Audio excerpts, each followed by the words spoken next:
Okay, so today we're going to talk about topic 3.3, empire belief systems. And this is the period 1450 to 1750 that we've been studying for a little while here. And we're going to talk about how religion really influences these empires, but we're also going to kind of take a left turn and go spend some time in Europe talking about the Protestant Reformation. Okay, so um, first thing we're going to do is just look at a prompt and try to come up with some context for this prompt if we were to be writing an essay for it. Okay, so take a look at the prompt here.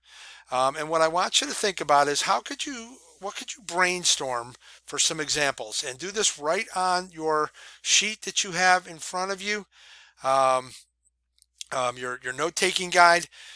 Brainstorm some examples from the information you've gleaned from chapter 5 and 6 and from classwork, and come up with some ideas for how we might put the bigger picture context with what is called in the video Big C context. So the AP classroom video that you watched the other day, the Big C context. And this video will hopefully build on what Ine went over in the um, the AP Classroom videos that you watched on Monday. Okay, so here's your prompt. In the period from 1450 to 1750, development and interactions of belief systems often had political, social, and cultural implications.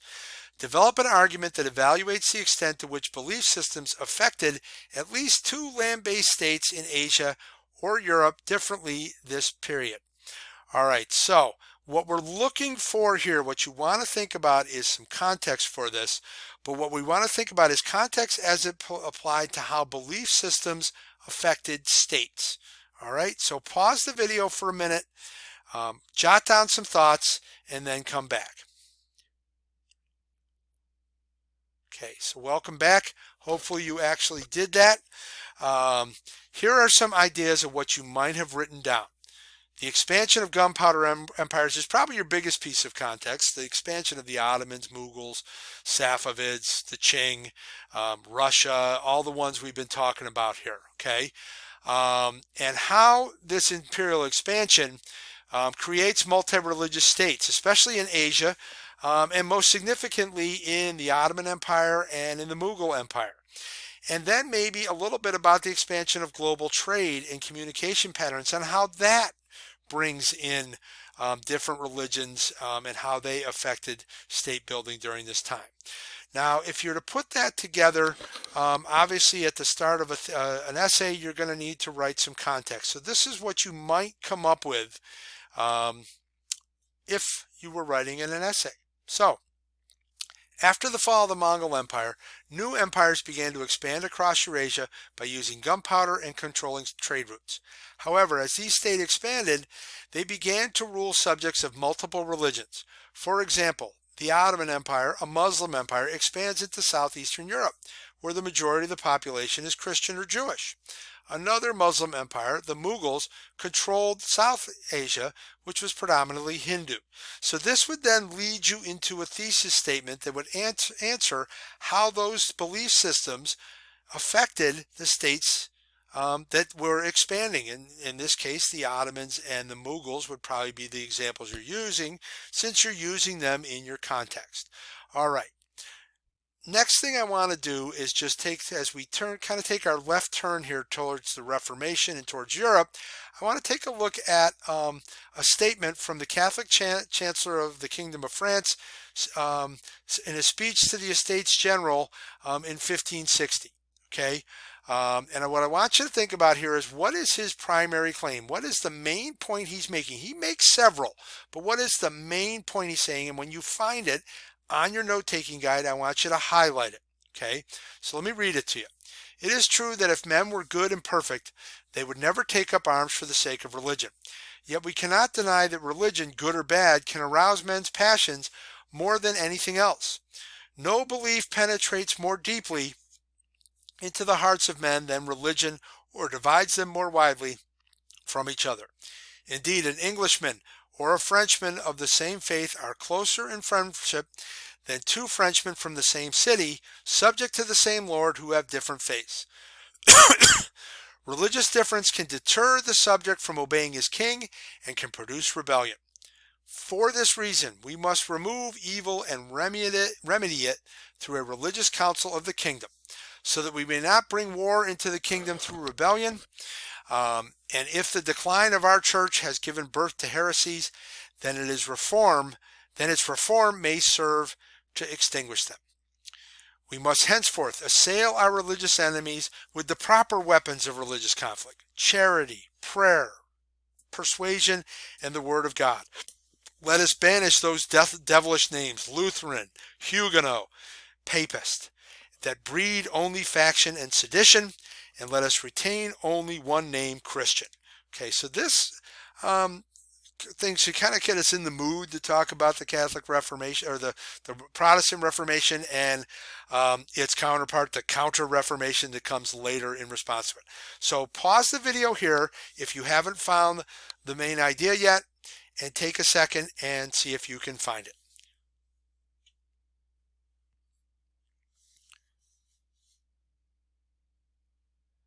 Okay, hopefully you paused the video and you did this.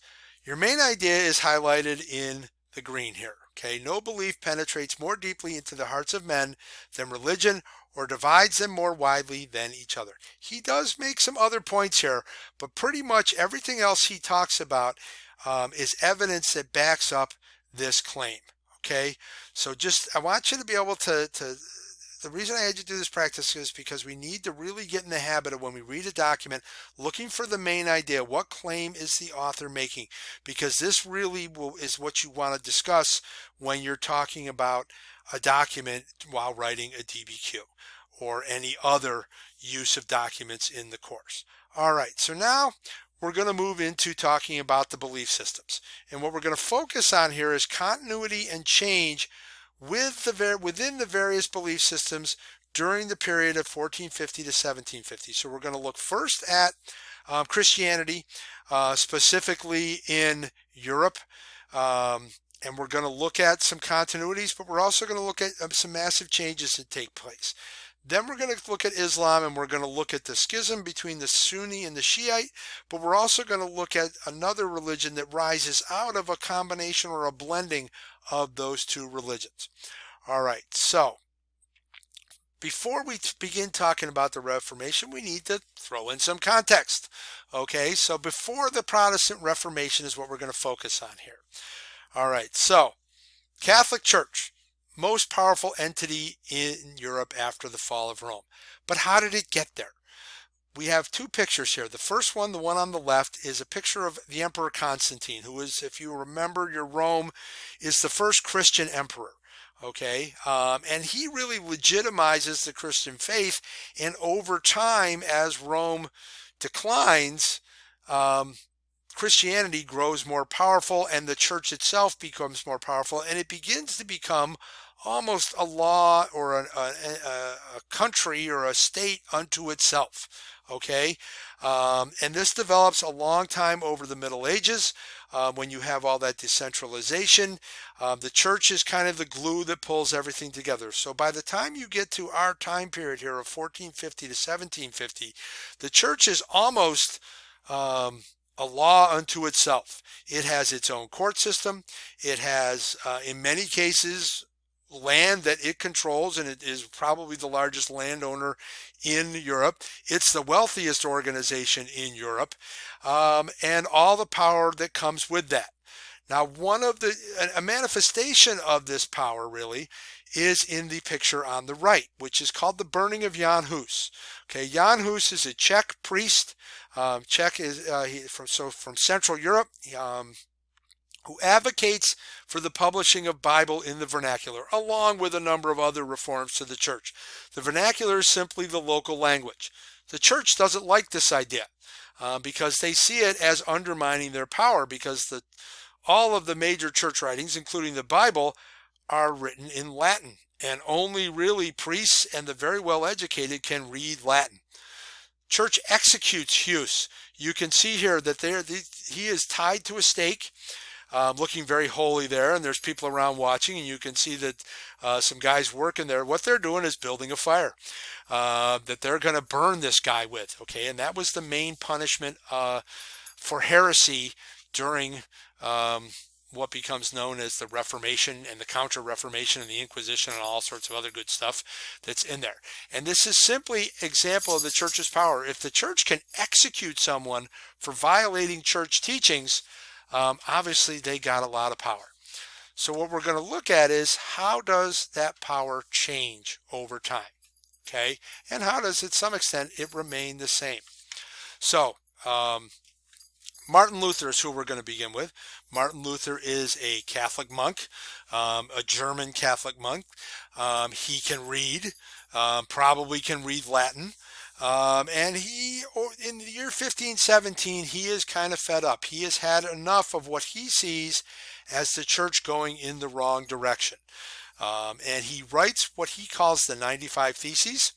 And the legend goes that he nails them to a cathedral door in Wittenberg, Germany, for everybody to see. And of course, the joke goes, at least the AP World joke goes, Luther wrote 95 Theses. Why can't you write one? Also, these 95 Theses get out in the public because you have printing presses. And the printing press has been around since the 1450s. It's now 1517, and Luther's writings become very popular. Okay, Luther in these 95 Theses objects to the corruption in the church. Two major forms of corruption especially. Indulgences, which is, the indulgence is a way that people would give money to the church, probably for a building project or something like that, and in return they would receive forgiveness of sins. Luther saw this as attempting to buy salvation. The other big practice that Luther objected to was what was known as simony. Simony was the selling of church offices. If you wanted to be a bishop, you could make a donation to the church and you could buy the office. Instead of it going to the person who might be the most learned or the most holy or the most deserving of it. Okay? Faith alone is the next thing. Luther believed that the individual earned salvation through faith, not through buying indulgences, making donations to the church, or even just doing good works, feeding the poor and things like that. He said people should speak to God on their own, and that they didn't need a priest to intervene. Church has a problem with this because the church is full of priests. Okay, Luther valued, in addition to this, he said we need to translate the Bible from Latin into the local language, what's known as the vernacular. Okay, this would allow people to read for themselves what was in it. Church has a problem with this because they're responsible for telling you what is in the Bible, not you, poor little ignorant farmer. You need to listen to us and do what they say. The other kind of tenet that Luther brought in, and this was more of a byproduct of his teachings, is that religion gets to women much more potently than it does, and we're talking the lower classes, the upper class women, the elites and the nobility. They were religious. They could get involved in religion, but the average woman got anything she got from the church, any religion she had to get it through a male priest. Luther's idea that you could get it through faith alone said you don't need the church, you don't need the priest. Now this has kind of a maybe an unintended consequence or an unintended effect, is that it encourages literacy. People begin learning to read, and especially through the women becoming more religious and beginning to read the Bible on their own. Women are, at this point in time, are responsible for teaching children, and they were expected to teach children the Bible. And what better way to teach children the Bible by teaching them to read the Bible? Okay, this does not go down well with the church. At the same time, you have many others who follow Luther's lead. You have John Calvin in Geneva, Switzerland, who preaches the concept of predestination, that it's already written down who's going to heaven. You have French Protestants who are known as the Huguenots, rebelling against Louis XIV. We spent some time on some of the documents when we were looking at France with the Edict of Nantes and all that allowed Protestantism, then took it back. The Puritans, as we get into Thanksgiving here, they were a a rebellious Catholic sect of Christianity that wanted to practice it differently. And then you have the Anglican Church, also known as the Church of England. This is Henry VIII's church after he splits with the church because he wants to get a divorce from his Spanish wife and marry Anne Boleyn. Okay, and you can see where this Church of England goes in because this is a stained glass window from a church somewhere in England that shows Jesus, because that's who that's supposed to be, and that staff that he has holding there has got a British flag on it. So he was obviously, Jesus was English, apparently, or an English patriot. All of these events lead to what becomes known as the Catholic Reformation or the Counter-Reformation. This is in response to Luther. The church reacts a couple of different ways. First of all, they had what was called the Inquisition, which was really a church court that had spent a great deal of time persecuting people that were maybe not following church's teachings. This was especially true of women. Okay, there was a whole book written on how to keep uppity women in line. Women that thought that maybe they could be just as much of a priest as a male could be, or just as much of a child of God. One of the most famous of these is Joan of Arc, who was burned at the stake with some help from the British by the church for saying that she was talking with God. What the church did in this early Inquisition was that they came out with any woman that kind of got uppity, she was labeled a witch and witchcraft, and she was eventually burned at the stake or persecuted for witchcraft. Another development that comes out of the Reformation is what's known as the Society of Jesus, the Jesuits. These are the priests in modern day who run Catholic schools like Lemoyne and Notre Dame and Boston College. But they were originally Catholic missionaries whose job was to, bring in we'd lost a lot of people, a lot of believers or followers to Protestantism. So we need to go out and get some new ones. And the Jesuits were predominantly the missionaries who went to Asia, but also to the Americas. And they're spreading the religion, but they also help with the diffusion of European goods to Asia. So they started helping to balance the trade. And the big thing that comes, the big event of this Counter-Reformation is the Council of Trent, which it happens in 1545. We've spent some time, we're going to spend some time talking about this a little bit when we do the Luther documents.